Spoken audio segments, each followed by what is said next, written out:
goal is to focus your energy, because let's say you have these 5 things that you're doing, you put 20% into each one of them. You're only going to get 20% back from each one, even if it was successful. And let's face it, if you spread your energy that far into 5 different things, you might not get all of that return. So when you ask yourself why something was not successful or why it's not doing as well, it's because you're only giving it 20% of your time. But if you gave that 100% of your time, then you'd probably get 100% back. So true.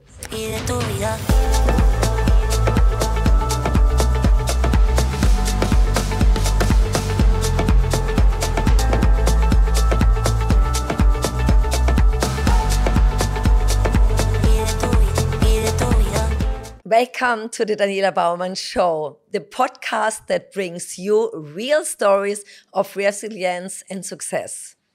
Today's guest is a true pioneer in the Middle East entertainment scene, a man who turned his passion for music into an international career and become a powerful symbol of what's possible when you follow your vision. He's a DJ, entrepreneur, TV personality, and a proud representative of the UAE on the global stage. From local DJ to global icon and Netflix star, he's done it all. In this episode, we dive deep into his mindset, his journey, and the lessons he learned along the way. So let's dive in. DJ Bliss is in the house. Hi, Daniela. How are you? Wow, I'm so excited. Thank you for having me. I appreciate it. Wow, I remember when we meet each other first time, I was on the stage for Bristol and Partners at the Family Office Forum. Yeah. And he was in the audience. And I feel your energy. Yeah, I think maybe I wasn't the usual type of person who comes to those kind of events, you know, but I'm always curious to go to places and, you know, experience different worlds. And like, you know, you just never know, you know, what could happen. And I mean, look at the situation over here. We're sitting here now and, you know, about to do a podcast. And I know we weren't filming earlier, but, you know, you got me to close my eyes, do a little like meditation to just, you know, slow down. And just that lesson alone on its own was something, if you look back at it, like full circle, coming back to what was the purpose of me coming to that event in the first place. When you find out that you like to become an artist or a DJ, was this your childhood dream or? I always say like music found me. It was always around. So before I got into DJing, I was in a band. My brother used to be in a band. So I played the guitar first. I learned how to play the drums. So I used to do a lot of like, you know, band stuff before getting into DJing. And then my high school days, I used to run my school radio station in our breaks, and the DJing part came as a result of, I always tell people the story, is that I wasn't part of like the cool kids group that you always used to get invited to the parties. So I thought if I, you know, got into DJing, and it was something that I liked doing, I was collecting music. It wasn't as easy as it is right now. And then slowly, you know, got a little job at I remember it was a water park here in Dubai, and I had some professional equipment and I was learning that. And then I got into, you know, some club DJing stuff. I got a radio gig as my first gig. That was like my first really avenue. So I was doing radio and like DJing at the same time. And it was a nice thing. It was straight out of college. I didn't study anything related to media. And that's kind of where it took off. You know, I went into TV eventually, did a lot of online social media stuff, you know, TV presenting, hosting events.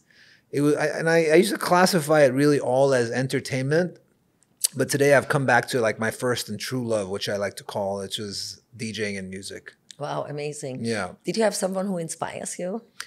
So many Michael people. Jackson inspires me. Michael Jackson, oh my God. One of the greatest. You know, like my kids, I always play them. I found the old DVD that I had from back in the days, and you can still put it into the car.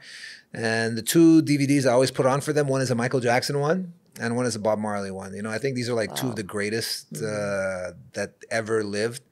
And I think it's important that, you know, the generations to come who didn't get to experience him still get to remember him. And that's the kind of icons that they were. You know, you have somebody like Bob Marley who passed away even before I was born, but we still listen to his music today. Like even my young girl who's 7 months old, I play her 3 Little Birds all the time. Every time I played for her, she's always like smiling. Or every time I sing it for her even, she's always smiling. And that's timeless music. You know, and even with Michael Jackson, I remember I was in the Gold Souk and I had some friends in town who were just shopping, you know, tourists who were buying some stuff, and they were, where were they from? I think they were Americans, and I remember the guys. I speak a little Hindi, and I was speaking to them, and they were saying, "Hey, this guy is your friends. Like, what do they do?" I said, "Oh, they're in the music business." He said, "They're very like, their style is very Michael-y." I'm like, Michael-y? He's like, "Yeah, Michael-y, like Michael Jackson." And then you start thinking about what kind of greatness that we're talking about, that a guy from Southeast Asia, Bangladesh, is like relating the person who's here right now to a Michael Jackson, you know, and that's greatness, I think. Wow, he inspires me so much, his music, and his sister, Janet Jackson. Oh, yeah. Yeah. I think without them, I don't know why today I was so inspired. I become a dancer about them. Yeah. I think role models are very important. Absolutely. I mean, it's important to have role models, but also have good role models, you know, somebody who really pushed the boundaries and did it in a time where there was no social media, there was no Instagram, there was no Spotify. This was just, you know, a recording artist who just, you know, went out and did it. It's funny you mentioned Michael Jackson, because I was literally scrolling through my Instagram yesterday, and, you know, the recommendation came up. It was a girl talking about how Michael Jackson came up with the idea of either Beat It or Thriller. He woke up at 3 o'clock in the morning, and the idea came to him, and he picked up the phone and called his producer, say, "I came up with this idea. We have to record the song." And the producer said, "Oh, well, can we do it later on?" He's like, "No, we have to record it right now, because if we don't record the idea right now, somebody else," I think he said Prince or something like that, is going to do the song. It's just greatness that we're talking about, you know, in an era where it was a completely different era. Well, did you think the music changed today? A lot. Yeah. Yeah, a lot. Not in a good or bad way, but it's just, you know, times are changing. It's like what AI is doing right now to technology. You know, we went from Google to ChatGPT overnight. Yes. Crazy. And the same thing's happening with music too. You know, you can literally go on an app today and just produce a song. It doesn't mean that it's going to be that kind of, you know, I think there's substance to music. And yes, an app can create it for you through AI, but there's just something about it. You know, it's like clothes. It's like clothes as well. Where my mom always talks about the stuff that she used to buy back in the days, like even if it was like kitchenware or whatever, like they used to be such good quality because there was so much time and effort and put into it. They used to last so long. And today we're living in a very fast paced and, you know, changeable environment, whether it's the clothes that we wear, whether it's the stuff that we buy, or even the music that we listen to, you know. It's going to be interesting to see, like 20 years from now, what we look at in this era as our classics. That will be interesting. When I look back, there was so many emotional music at my time, you know, when I started, I remember. Also, did you remember Deutsche Welle? Is there something where Nena, you know, this musician from Germany, maybe she's an artist. She becomes also very famous in the US. Yeah. And she sing this song 1990 Balloons. She was very famous in Germany. And then it comes like Deutsche Welle, Neue Deutsche Welle, but it was in German. Yeah. But it becomes popular worldwide. And this was different trends in my time where I feel passionate about it, but also all this R&B hip hop. I love this music. Yeah. I remember like 2000, 2010, the best era. The best time, yeah. That was around the time I started DJing, and I actually started playing a lot of R&B hip hop, you know, up until not too long ago. You know, I started diversifying a little bit more, and I'm producing and playing house music now, but that's house where, music. I love it. I love it. That's where it started for me. And I think 90s had some good R&B and hip hop for sure. I think, you know, better hip hop. The 2000s era of R&B was amazing. You know, one of the reasons why I kind of like, you know, went towards house music, I always, you know, I was always playing it in like small quantities, but I just don't feel like the connection to that music anymore. I feel like, you know, the music's really changed, and especially like the hip hop stuff I used to like was more like old school hip hop.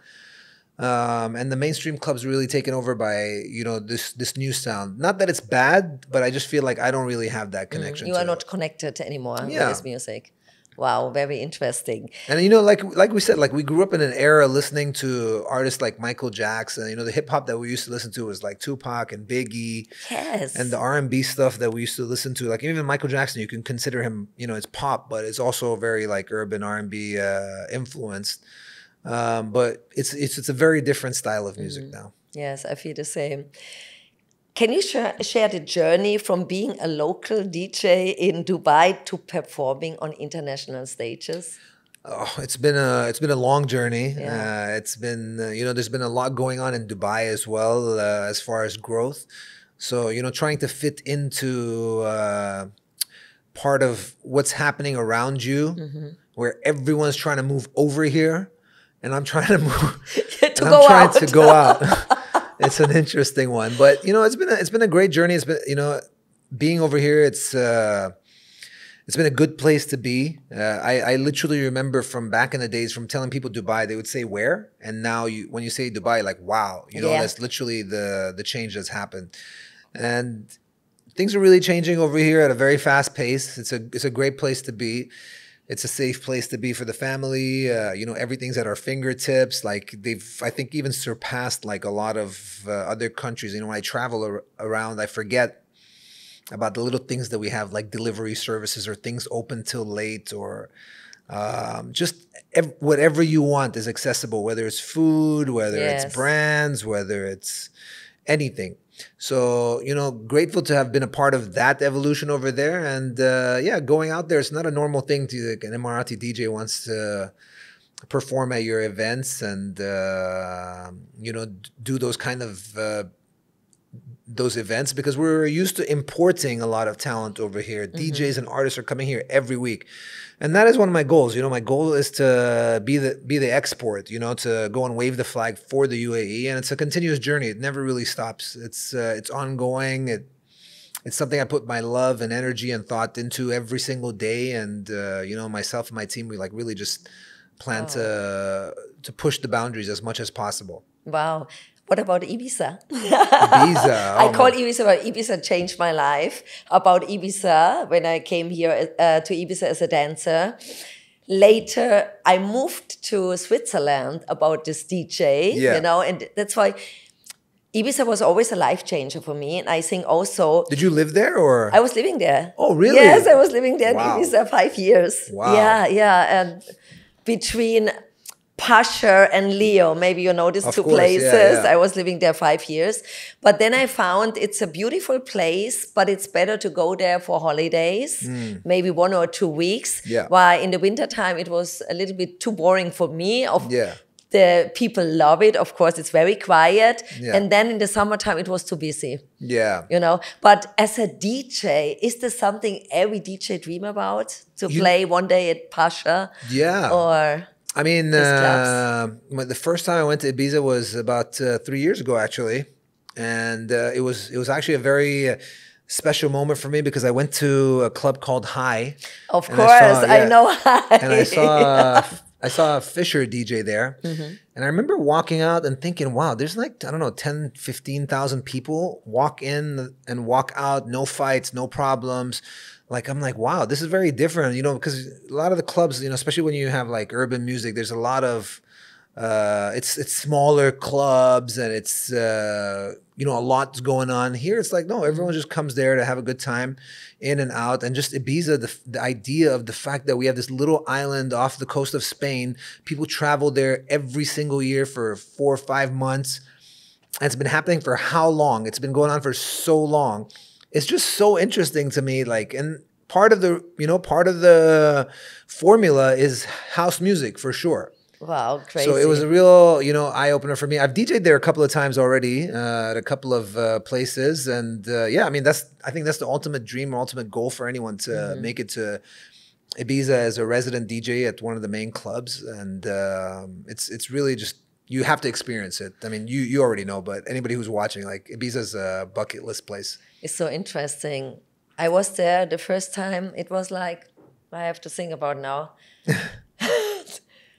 40 years ago. Yeah. Can you believe it? It was totally different. It was more hippie style. Yeah. 40 years ago. And I was very young at this time.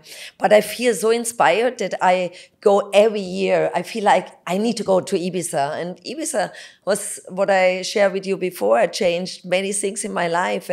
But this year, in normal, I go every summer. But this year, I choose to go somewhere else. You're not going this year? You No. go every year? Yeah. Wow. There are so many places, other places. And the beautiful thing in Ibiza, to have two sides. Yes. You know, it have the party side, of course, but also the spiritual side. Yeah. I went to Esvedra, you know, it's like one of the highest vortex energy places in the world. And I've heard a lot of great stories about the other side as well. And, I hope that one day I get to go see that side as well. I've heard so many beautiful stories. Like, you know, they have these cave parties and like meditation parties and like very, very spiritual. You know, I think I'm going to tap in and try and see some of that very soon. Yes, of course.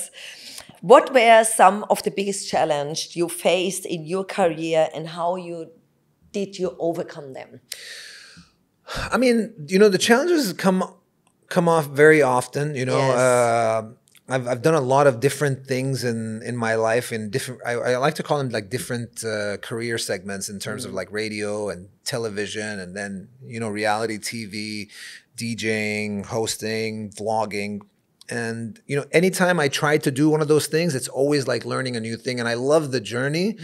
But, you know, when you've kind of succeeded in one thing and you try and go into another one, you think that it's just going to be overnight success. It's not like that. And the way you overcome it is really just to, you know, be persistent and consistent with, you know, the energy and the effort that you put into it. Nothing like happens overnight. Nothing's by chance. You have to put in a lot of work. Yes. And I understand that concept very well. And, you know, sometimes I've succeeded and sometimes I've failed in things that I've done.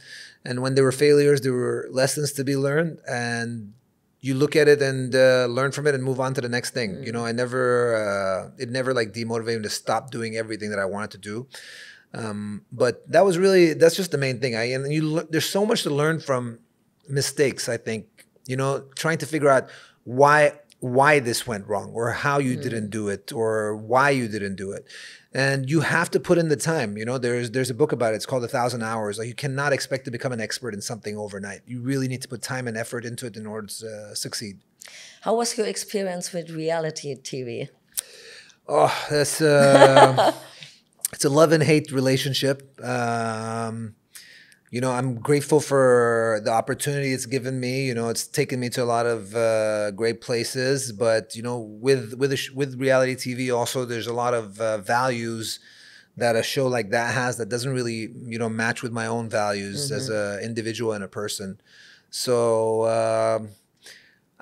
it's a difficult question to answer. Yes. You know, I sit over there always constantly, and I get asked this question a lot of times, and I actually like taking a step back from doing things like podcasts or interviews or just anything related to the show for a long time. This is actually one of the first ones I'm doing in a long time. Wow. Thank you.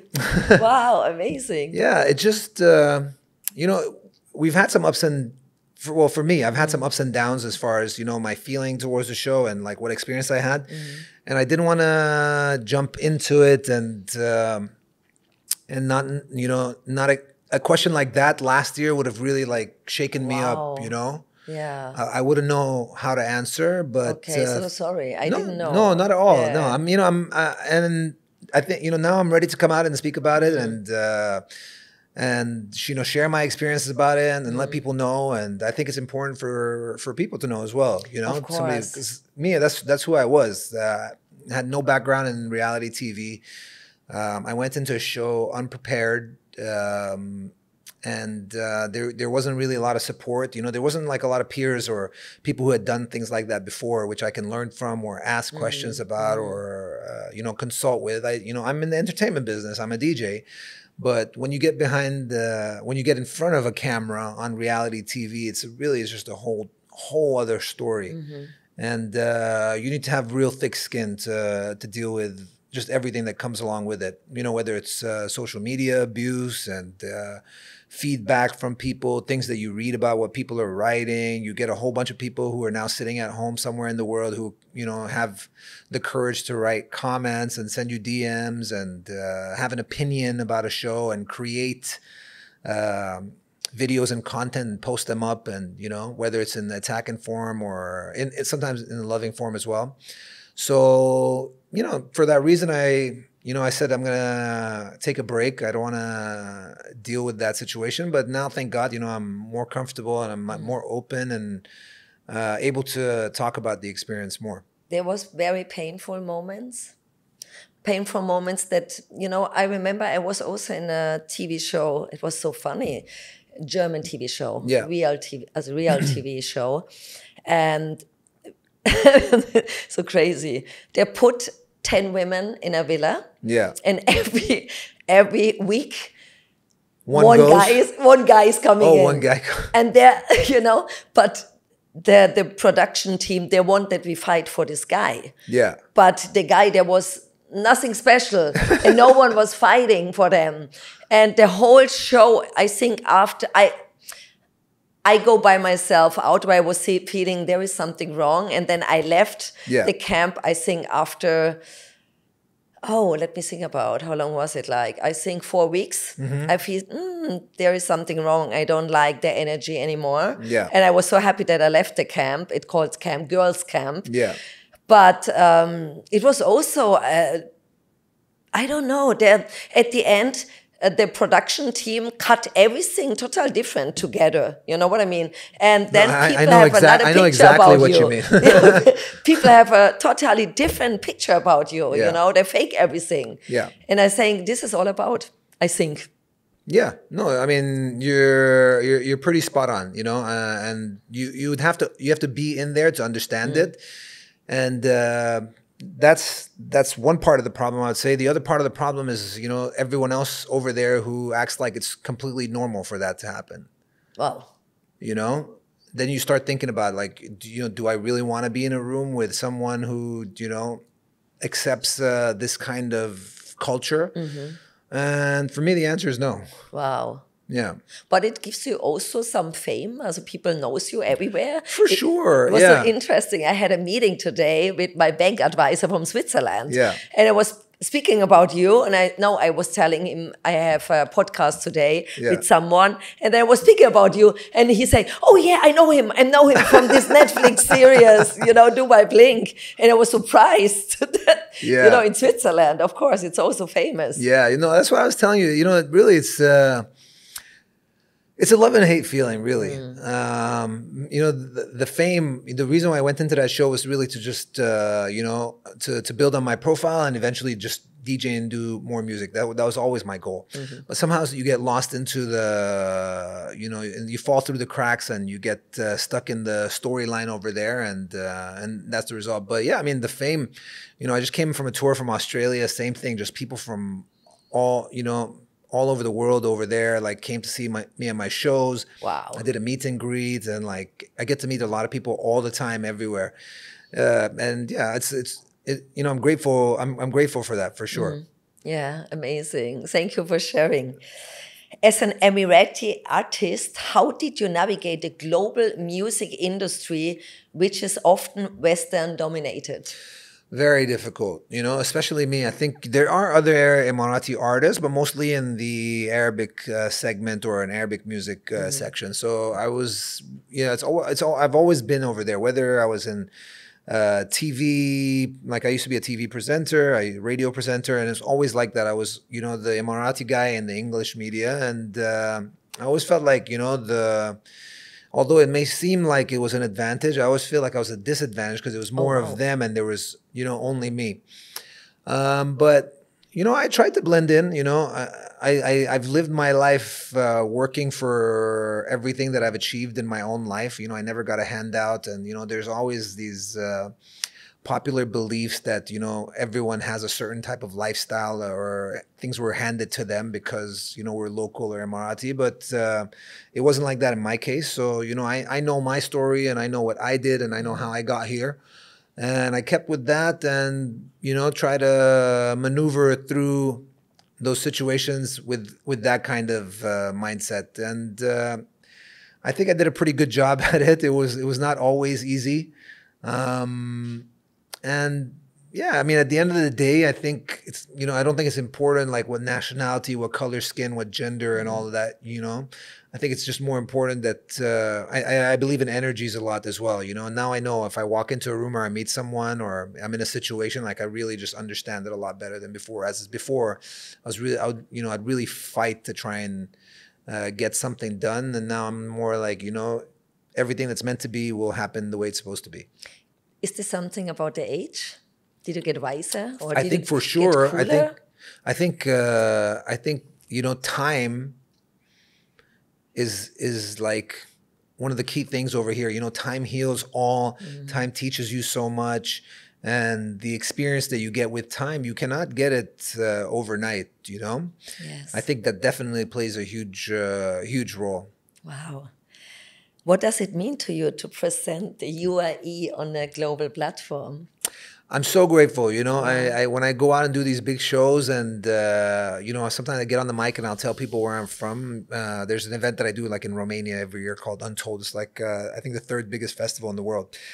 And there's so much love, and when I go on that stage and, I'm on a stage with like some of the biggest DJs in the world. Last year, I think I played after Martin Garrix. We have like the biggest DJs you can think of in the world playing over there. And then, when you think about like all these DJs and where they come from and, sometimes they bring out their flags and they bring it on stage. And it's the same thing for me. I go out there, it's, part of the pride is just who I am and what I've done. But the other part of the pride is the fact that, a guy from Dubai or a guy from the UAE has made it out of here onto a stage like that. And, I hold that very close to my heart. I love this. I was in New York and in London the last 4 weeks, and people love Dubai. When you say you come from Dubai, they say, "Oh my God, Dubai!" I think I feel like the world loves Dubai. They love it, yeah. Yeah, so beautiful. Yeah, it's a great place, And when you travel around the world, there's a lot of great places, but so you think about the formula and the mold that they've created over here, like even when I was in Australia recently, great place, but for example, like things close at 7:00. Or, sometimes you call the hotel for like room service. It's like, oh, we closed already at a certain time, or, accessibility and whatnot. And if you think about those little things, like everything as far as transport, cleanliness, the malls, the hotel standards, the type of, you can get like any food from anywhere in the world over here. We have it all. Yes, and I think the number one most important thing as well, like for a lot of people who move here with their families, is safety as well. That the education level is very high. It's safe for families. So, you've got to give it up to Dubai. Like they continuously try and improve to be better and better and better for people to be able to live here and move over here. Yeah, I feel the same. I love it.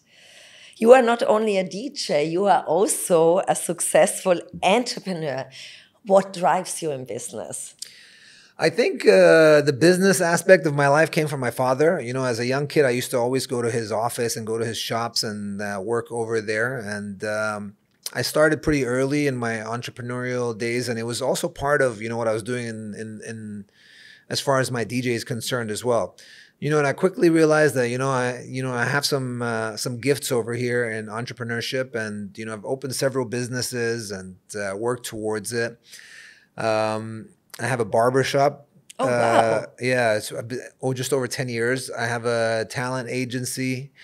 I have a cafe where we're just relocating right now, but it's called Karak Inc. And then I also run my dad's business as well for him too, because he's retired. And I love it, but it needs time. Yes. You have to be dedicated to it. And right now I'm really just like dedicating my time and my focus to my music. And that's where sometimes I'll get like an idea. I'm like, oh, I've got this great idea. I know I can turn it into a successful business, but then I have to really just, take a step. I totally understand. And Dubai, it's crazy. There is so many opportunities. I think every day someone is coming like to collaborate with you or have an idea, business idea. This is incredible. They've made it very business friendly as well. Yeah. So, it definitely helps. And I think it's a great place to start a business, you know? I think they've made it very easy for people to start businesses. Even like my cafe business that I started, looking back at it, I was so passionate. I'm like, I want to open. When I got into the food business, I'm like, oh my God, I have no idea how hard it is to be in the food business. It's like one of the most hardest thing I've ever done in my life. And when I started during COVID. So it was like a very difficult time as well. But again, just, you know, always grateful for the lesson. And, you know, I was able to tick that box off my list. I have the same. I think it's so important. But sometimes I look back and I'd be so happy that, you know, this project doesn't come together about something, you know. I remember I like to open a very exclusive shoe shop in Switzerland. Yeah. But today I'm so happy that you didn't do it. That we were searching for the right location in Zurich and we don't found it. Yeah. And when I look back, I say, oh my God, what I'm doing. What was I thinking, right? You know what I mean? I think sometimes it's better to stay with something. Of course, you can try other things out, but to stay with something you're really expertise. Yeah. You can learn everything I think, but... That's what we have as, you know, the human gift. You know, that I think that's I read about how the difference between us and other animals, the fact that we have the ability to learn. Like we didn't know how to walk, we didn't know how to talk, we didn't know how to ride bicycles, we didn't know how to do anything, but we learn. We go to school and we learn things all the time. But yeah, I think that definitely the goal is to focus your energy, because let's say you have these 5 things that you're doing, you put 20% into each one of them. You're only going to get 20% back from each one, even if it was successful. And let's face it, if you spread your energy that far into 5 different things, you might not get all of that return. So when you ask yourself why something was not successful or why it's not doing as well, it's because you're only giving it 20% of your time. But if you gave that 100% of your time, then you'd probably get 100% back. So true. Thank you so much for sharing. This is really true. Yeah. You know, when I look back, sometimes I have 3, 4 businesses, but it's not easy to concentrate 100%. Yeah. And what you say is so right. Give everything in one. Yeah, especially if you're doing different things. You know, if I'm a DJ, I have a cafe, I have a barbershop, and I'm running my dad's toy business. They're very different things, you know? It's not like I'm doing... DJing and TV, they're kind of still in the entertainment aspect. One can, you know, support the other and it could work. But it's when they're different things, it makes it a little bit more difficult. Yeah, I believe I know I have the same experience. What advice would you give to young talents in the region who want to make it in the entertainment and business?